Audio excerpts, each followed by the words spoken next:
Hello and welcome back to Make Running Presents. My name is Scotty Crowe, your host here at Make Running Presents. In this episode, we're going to take you through the TSP course. We're also going to give you a look inside the fabled, famous TSP limo lead car, as well as some other tips as you and your team, or your friends, or a bunch of strangers decide to run through the desert. Let's get into it. Now, on March 20th at 4 a.m. in the morning, actually, wait, let's take a look at this wonderful graphic designed by our friend Bun Bullock. Now, here we go. On March 20th at 4 a.m. in the morning, wait, I forgot to mention, on March 20th at 4 a.m. in the morning, we will be live, on the hour, every hour. The best 5 minutes of your day, every hour. Now, runners will leave Santa Monica, and they'll run through Hollywood, passing a lot of people who are probably just finishing their Thursday nights as the runners start their Friday mornings. They'll head to the valley. They're probably going to want to stop by Quick Mart Deli, say hello to Holly for us, while they eat a breakfast burrito and maybe use the bathroom. After that, they'll enter Soledad Canyon and run through the desert, passing the airplane graveyard, maybe getting bit by a dog, who knows, on their way to Barstow, one of those favorite places that everybody has to stop on the way to Vegas. Then they'll take that long run through Baker overnight before climbing up that hill, about 5,500 feet, hitting this high elevation point around mile 310 before the cruise back down to Las Vegas. Now, that's really all you basically need to know, but we have a very special guest coming your way soon to talk more about the course. One important thing about the Speed Project is, as we said, there are no rules.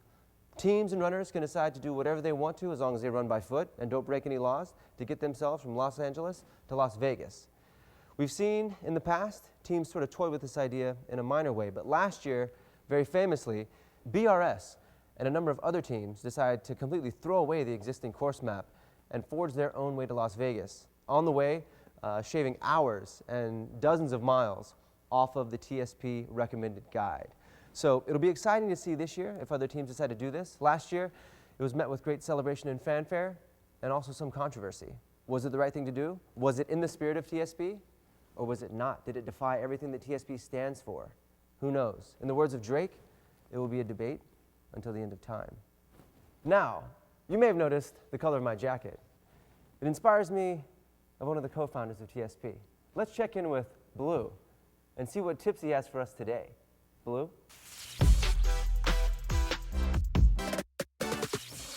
Tip number 2, warm up and cool down. All right, guys, so it's pretty obvious that we need to rise to the occasion every single leg, every single time we get out the door and run our best. Duh, okay? What is less obvious is the importance of warming up every time we run and cooling down when we can. The recovery process is probably the most important aspect of a multi-day, multi-stage race like this. Yeah, you're gonna hammer hard. Yeah, you're gonna run well, and you're gonna do what you need to do when you're out there running. But what you do in between is huge. Hopefully, you have a massage therapist or something like that. Maybe you don't. Maybe you don't have anything but like a couple rollers, or maybe you're just stretching. But it doesn't matter. Those things are sort of obvious, and they're stuff that you need to be doing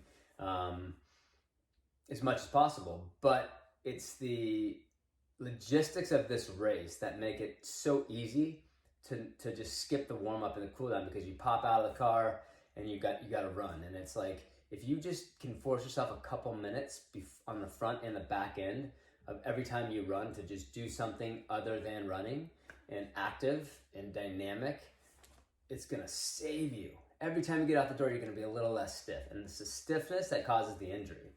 So keep that in mind. If you get super stiff in your hamstrings, if you just do more and more rest and then more and more running, it's just gonna stay stiff. You need to get that suppleness back in the tissue by doing something other than running and sitting or laying down, right? So dynamic stretching. Honestly, like one year we were doing push-ups for fun, like between legs, but it wasn't for the reason of recovery, but it had that effect, right? Because we were changing the load on the muscles. So it's have fun out there, have fun with it. Maybe make it into a challenge on your team, doing some who can do the most. I don't know, I'm not gonna tell you to do the most push-ups out there, but hey, maybe who can do the most push-ups during the Speed Project. Thanks, Blue. Sage advice as always. I'm going to take that one to heart. Now, we are very excited to get some more tips and a deep dive into the course from someone who knows this course front and back. They've run it multiple times. They've driven it multiple times. They've thought about it, dreamt of it, probably to the point of making themselves sick. That said, please welcome back to the show our favorite guest, co-founder, Nils Arend. Nils, so long. So good to see you. Good to see you. Please have a seat. Thanks. Well, thanks for joining us again. Thank you. So I think you've got some really important insights on the course, and we really want to dig into those today so that everyone knows what they can expect and maybe some things that they shouldn't expect. That said, are there any big changes that we should know about for TSP 6.0's course? Well, technically there is none, right? There's not a course, and we put initially a lot of work into this map, and it was at the time the fastest known legal route to us. And obviously, as you guys know, last year there were a couple teams who found a shortcut which shortened the course or the route by up to 40 miles. And I think one important piece is there is a construction site in the last kind of segment of the official route. So we shared with the teams a detour for this. Ooh, breaking news. So, but other than that, no big changes from our end. Got it. So you mentioned that a number of teams last year decided to take this map that you had worked very hard on, spent hours and days researching and putting together, and sort of said, we don't need that, we're going to throw that out the window. As it was happening and as we started to see that teams were sort of hacking the course, as they called it, what was your experience like? How did that make you feel? Well, I kept it kind of in my back pocket to come back at one point and do exactly what they did. And I was so impressed that someone took the time and the effort to try this out. And we saw also it was pretty tough for them because they got stuck for several hours on one of their shortcuts. And I knew eventually this would happen either by a team or by ourselves coming back. And so that aspect was really cool. But obviously there was a lot of tension afterwards by teams who did not do the same thing, and we got a lot of pressure. And it kind of upset me in the first part where I felt like people were kind of attacking us.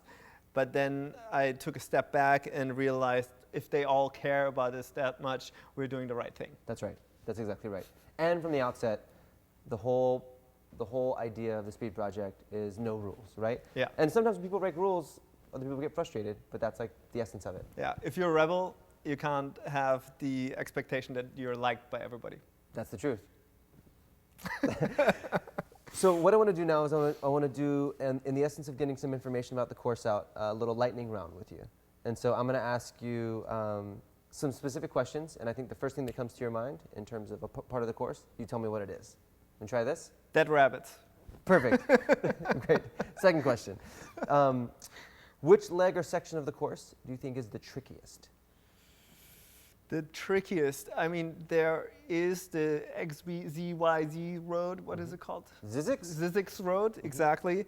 And around there are a few off-road sections which every team will eventually do, regardless of what route you're taking, unless you're really stupid and you want to run 600 miles, which is totally an option, if you like. No rules. We should award the team who ran the most miles this year on the Speed Project. That's great. That's a great raffle. That's a great side bet. Yeah, good side bet.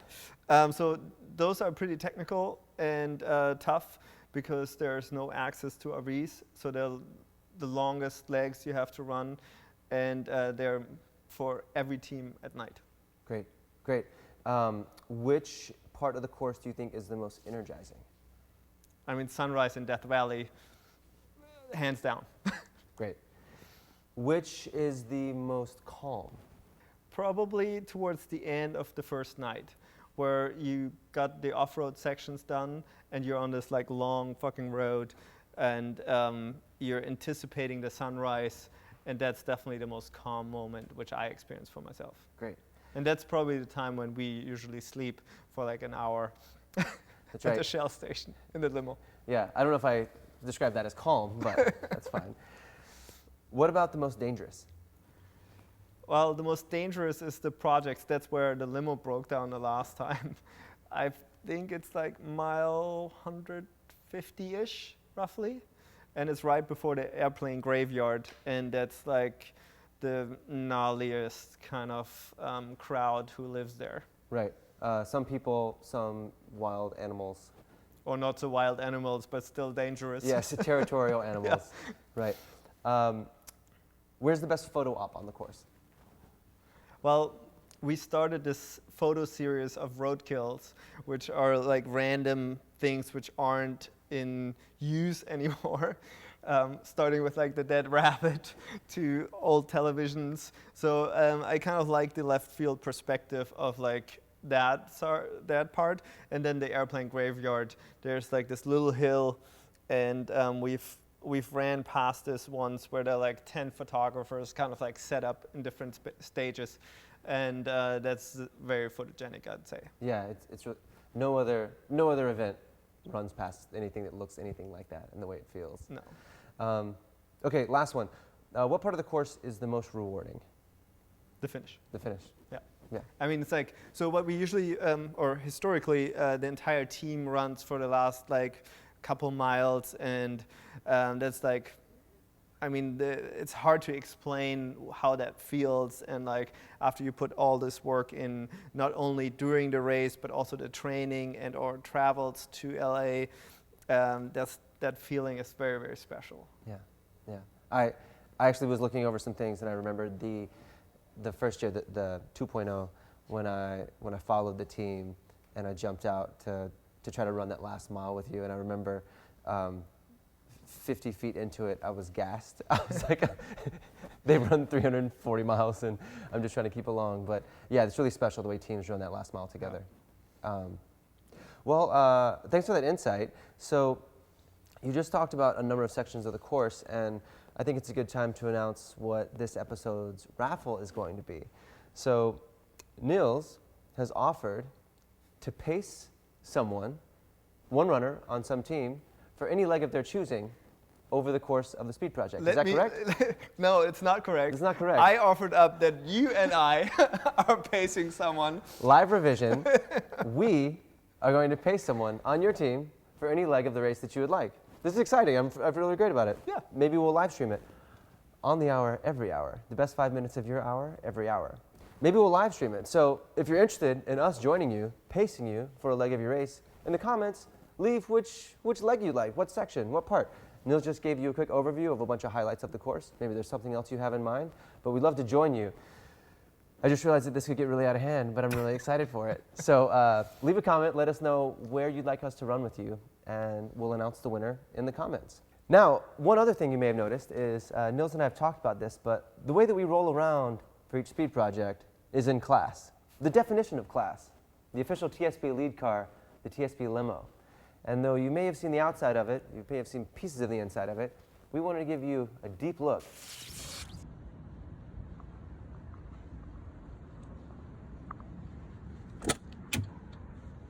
Oh, hello there.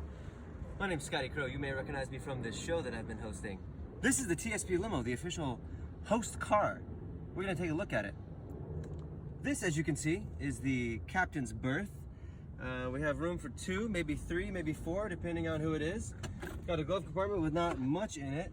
A couple drink holders. Here, we have an instrument panel. We got a partition, doesn't work. Privacy glass doesn't work. Intercom doesn't work. But it's there to remind us of greater times, which is really key and important.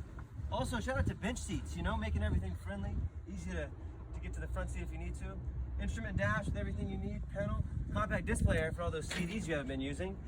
Come check out a key feature up front. We got desert ready tires, all black rims, also brand new suspension, only a year old, straight from TSP 5.0, Adelanto Body Shop, took care of us in only 6 hours, got us back on the road. We have some accent lights, people can let us know when they see us, because they'll be seeing us coming. And Stretch Limousine, Lincoln Town Car from decades ago. Come into the back. I mean, this is really like a houseboat, really, of anything. I'm over here, you're over there. Our legs are extended, it's so nice. We got some storage down here for all kinds of things. Maybe, you know, playing cards or something. This is really great. Put a lot in here, everything you might need. Put your carry-on bag there.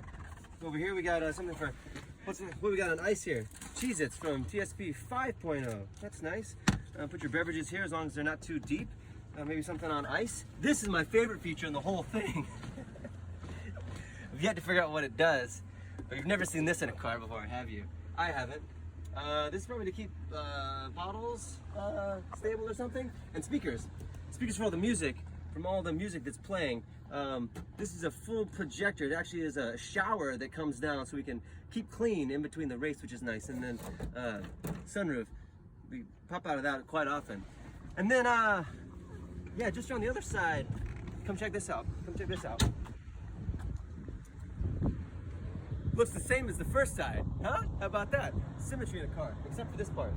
Accent lights taken off. We can see what's below the surface, the real, raw light as it emits into the world. And then the peeling, bubbling tint to let us know you can't see in, but you want to see it. You want to get a sense of what's inside, what the truth is. And that's what this vehicle represents, the truth. So, my ride's here. I'll see you soon. Just a note to self, there's automatic ignition, automatic windows, automatic lock. Don't use those, it'll set the alarm off. Really embarrassing. This is the way we park this thing, by the way. Diagonals only.